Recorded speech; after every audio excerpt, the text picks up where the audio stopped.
And the key turning point for Putin, I think,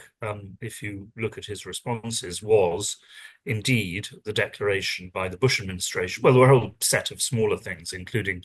the Bush administration's, or at least the neoconservative sympathy with the Chechen resistance.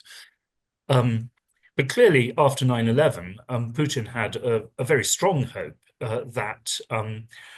Russia would be the Third West and would have a close relationship, even when it came to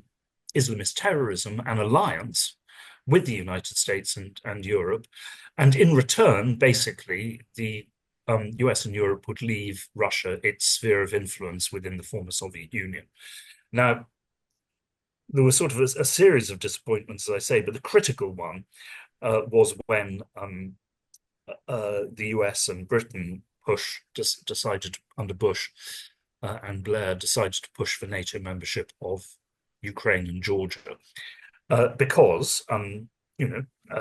as I found in Russia in the 1990s, and as Bill Burns, then ambassador, later CIA chief, has recorded in his memoirs, and memo has been published, for this was always an absolute red line. And Russians have been saying to me and to anyone who would listen, ever since NATO enlargement first came up, that if this goes as far as trying to bring in Ukraine, there will be war.